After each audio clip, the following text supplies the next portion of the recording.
मैं चाहता हूं कि आज की ये वीडियो आप हर हिमाचली को शेयर कीजिए, क्योंकि ऐसा ना हो जब तक आप तक सच्चाई पहुंचे तब तक आपके पांव तले से आपकी जमीन खिसक के चली जाए। मैं बात कर रहा हूं धारा 118 की। आप ये शब्द पहले भी सुन चुके हैं और बहुत ज्यादा ये शब्द चर्चा में है।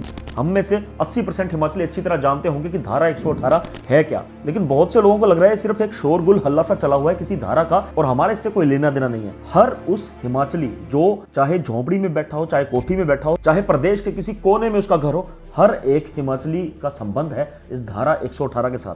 मैं आज इस वीडियो में आपको बड़े सरल शब्दों में बताऊंगा कि ये धारा है क्या, इस धारा के क्या प्रावधान है, इस धारा में क्या चेंजेस लाए जा रहे हैं और वो चेंजेस हमारे आने वाले भविष्य के लिए अच्छे हैं या बुरे हैं। ये सारी चीजें बहुत सिंपल सी लैंग्वेज में मैं आपको समझाऊंगा। और मैं रिक्वेस्ट उन लोगों से भी करूंगा, फिर वो चाहे कांग्रेस पार्टी के हों, चाहे बीजेपी पार्टी के हों, चाहे किसी धर्म के हों, किसी तबके के हों, इस प्रदेश के लिए आप सभी पहले हिमाचली हैं और अंदर चाहे जितनी मर्जी राजनीति हो, जितनी मर्जी जात पात हो, हमारे लिए हमारा हिमाचल सबसे पहले हमारा घर है और हमारे घर को बचाना हम सबकी जिम्मेदारी बनती है। तो मैं चाहता हूं कि सभी भाई बहन ध्यान से जरूर सुने और इस वीडियो को शेयर जरूर कीजिए। लेकिन इस वीडियो को शुरू करने से पहले मैं आपको हमारे सीएम सुखविंदर सिंह सुक्खू जी की एक क्लिप दिखाना चाहता हूं और इस वीडियो के अंत में भी मैं आपको एक क्लिप दिखाऊंगा जिससे आपके अंदर उठ रहे सारे सवालों का जवाब मिल जाएगा।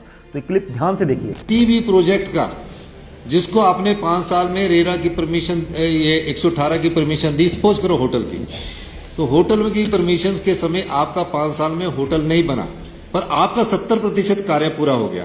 इस चीज को आपने भी अमेंड किया कि 3 साल में किसी होटल का कार्य नहीं हुआ। फिर उसके बाद क्या था, पटवारी उसको नोटिस दे देते हैं या तहसीलदार उसको नोटिस देते हैं।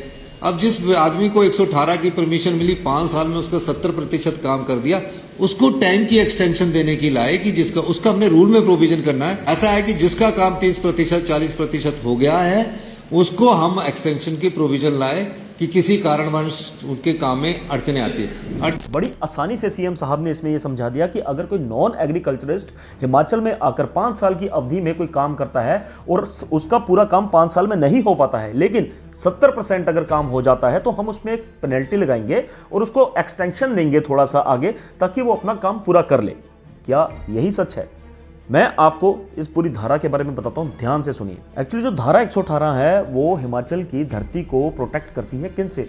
उन लोगों से जो हिमाचल के बाहर के हैं या जो गैर कृषक हैं, नॉन एग्रीकल्चरिस्ट हैं। हिमाचल की जो धरती है वो कुल 55.673 वर्ग किलोमीटर के एरिया में है और इसमें से भी जो कृषि योग्य भूमि है वो सिर्फ 9.79 लाख हेक्टेयर है। मतलब हिमाचल में अगर देखा जाए तो पूरी धरती का सिर्फ 10% जो है कृषि योग्य है। और मैं आपको बता दूं कि ये जो 10% भूमि है उसमें से जो छोटे किसान हैं, उस 10% भूमि में से 84% जो है उन छोटे किसानों के पास है। कुल मिला के सीधी सी बात है कि हमारी जितनी भी भूमि है हिमाचल की, उसका सिर्फ 10% है हमारे पास कृषि योग्य। और ये बिल पहले से कह क्या रहा है कि गैर किसानों को अगर कोई भूमि हस्तांतरित करनी है वो सरकार की मंजूरी से ही की जा सकती है और वो परमिशन भी कुछ ऐसे विशिष्ट उद्देश्यों के लिए ही दी जाती है, वो भी कुछ समय अवधि तक, ताकि बंदा आए, अपना काम करे और निकल जाए। यही चीज धारा 118 कर रही है। इसमें क्या है, हिमाचल में नॉन एग्रीकल्चरल जो बंदे हैं या फिर बाहर के बंदे हैं, उनको एक रोक लग जाती है, एक समय अवधि होती है कि हाँ भाई हमने इतने समय तक यहाँ पर, चाहे हमने उसमें होटल बनाना हो, चाहे हमें उसमें होम स्टे का बिजनेस करना है, उनके लिए एक समय अवधि होती है और वो समय अवधि के बाद उन्हें वो छोड़ना पड़ता है। सीधी सीधी सी बात है।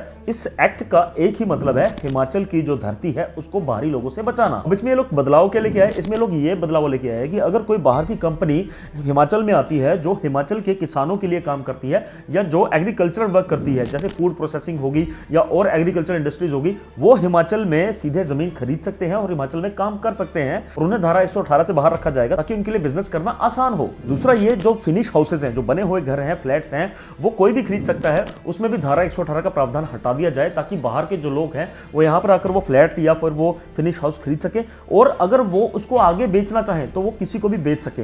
इससे मुझे ये लगता है कि एक चोर दरवाजा जो है पीछे से खुल जाता है कि कोई भी कौन आ रहा है, कौन खरीद रहा है, वो हमारी नजर से आउट हो जाएगा। तीसरा, इनका कहना यह है कि इन जो चीजों को हमने धारा 118 को बीच में लाया हुआ है, इसके कुछ प्रावधान हम हटाना चाहते हैं ताकि जो बाहर के इन्वेस्टर्स हैं उनको बार बार रिन्यूअल में तंगी ना आए, उनको पेपर वर्क में ज्यादा तंगी ना आए और उन्हें टाइम पीरियड में ज्यादा तंगी ना आए, ताकि उनको अप्रूवल्स जल्दी मिल सके। यहां पर मेरा एक सवाल है, अगर ऐसा है तो हम 2025 में जी रहे हैं, टेक्नोलॉजी का जमाना है, बजाय इस धारा में चेंज करने के प्रोसेस ऑफ परमिशन क्यों नहीं इजी किया जा रहा? ये जो चेंज सरकार लाना चाहती है, इसमें उन्होंने ये भी बताया है कि नॉन एग्रीकल्चरिस्ट जो है वो जमीन ले सकता है, रियल एस्टेट जो है वो यहां पर एस्टेब्लिश हो सकता है। इनका कहना यह है इससे टूरिज्म को और बढ़ावा मिलेगा, लोग आएंगे, लेकिन मैं ये कहता हूं कि लोग बाहर से आएंगे, वो प्रदेश में सेटल होंगे। मुझे ये बात भी समझ में नहीं आ रही, क्या धारा 118 में किए जाने वाले इन बदलावों से जो इकोनॉमिक स्टैग्फ्लेशन हिमाचल में चल रहा है वो चेंज हो जाएगा? क्या परमिशन को इजी बनाने की आड़ में हम एक डिजास्टर को न्योता नहीं दे रहे हैं? हाल ही में उत्तराखंड में क्या हुआ, उत्तराखंड ने भी इस लॉ को थोड़ा सा लूज किया, उसके बाद में देखने को क्या मिला? आउटसाइडर्स की बल्क एंट्री, शोषण और पूरे राज्य में कई भौगोलिक डिजास्टर्स।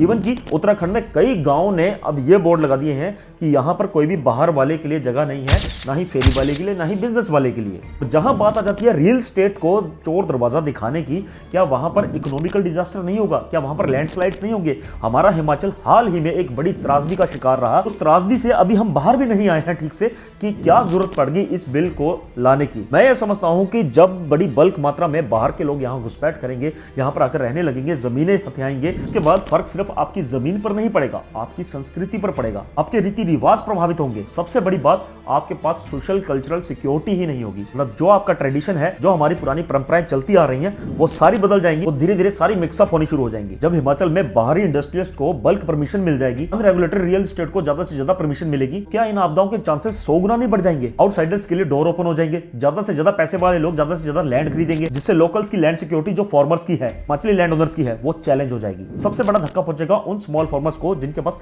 86% कृषि योग्य भूमि है। कोई ज्यादा पैसा और कोई किसी मजबूरी में अपना लैंड सेल कर देगा, जिससे सोशल कल्चर सिक्योरिटी और अपनी लोकल पहचान को वो धीरे धीरे खो देंगे। आप में से कोई ये बता दीजिए कि अगर एक्ट में ये बदलाव होंगे तो इन जो होने वाले डिजास्टर्स हैं उनसे हम कैसे प्रोटेक्ट होंगे? सरकार बोल रही है इस बिल के लाने से हिमाचल में जो टूरिज्म हो रहा है उसको और ज्यादा बढ़ोतरी मिलेगी और ज्यादा लोग यहां पर आएंगे, लेकिन मैं ये कहता हूं कि टूरिज्म तो तब हो रहा है ना जब आपका कल्चर है। संस्कृति और कल्चर ही आपका खत्म हो जाएगा तो कहां का टूरिज्म? और रियल एस्टेट और इंडस्ट्रीज के लिए किए गए ब्लास्ट और माइनिंग्स के बाद बर्फबारी पर भी बहुत असर पड़ेगा, जिसका कि असर हम आज भी शिमला और सोलन में देखते हैं। दोस्तों, इस वीडियो के शुरू में मैंने आपको सुखविंदर सिंह सुक्खू जी की एक वीडियो दिखाई थी। अब मैं आपको विधायक रणधीर शर्मा जी की एक छोटी सी क्लिप दिखाऊंगा, जिसको देखने के बाद आपको ये चीजें स्पष्ट हो जाएंगी कि होने वाले चेंजेस हमारे भविष्य के लिए कितने कारगर साबित होंगे या कितने घातक साबित होंगे। आपने तो जो पढ़ा है वो शायद आधा पढ़ा है, पर इस अमेंडमेंट में तो ये है कि transfer by way of lease of a building और part there of situated in a rural area for a period of not exceeding 10 years. आगे एक लाइन और है जो आपने नहीं पढ़ी, extendable further for the same period, मतलब 10 साल के लिए और एक्सटेंड। इसका मतलब आप 20 साल के लिए लीज खोल रहे हैं और बाहर का व्यक्ति आकर जो 20 साल किसी भवन को अपने पास रखेगा, वहां पर बिजनेस जमाएगा, वो फिर जाने वाला नहीं। हमारे लोग रोजगार से वंचित होंगे, बाहर के लोग आकर हम पर राज करेंगे, हमारे बिजनेस हमारी प्रॉपर्टीज पर राज करेंगे। धीरे धीरे आपके बगीचे भी लीज होंगे, धीरे धीरे जमीनें भी लीज होंगी और एक तरह से बाहरी लोगों को हिमाचल में 20-20 साल तक बसने का निमंत्रण दे रहे हैं। 20 साल में 10 साल के बाद तो नई जनरेशन है। मैं फिर से अपनी बात को दोहरा रहा हूं कि इस वीडियो को आपने हर हिमाचली तक पहुंचाना है ताकि हर किसी को पता लग सके कि ये धारा है क्या, इससे आने वाले चेंजेस हमारे लिए कितने ज्यादा सही और कितने ज्यादा नुकसानदायक हो सकते हैं। तो शेयर जरूर कर दीजिए सभी। सिर्फ शेयर ही नहीं, मैं चाहता हूं कि आप लोग हर राजनीतिक लड़ाई, हर जात पात से ऊपर उठकर पहले अपने घर को संभालिए, पहले अपने हिमाचल को संभालिए। जय हिंद।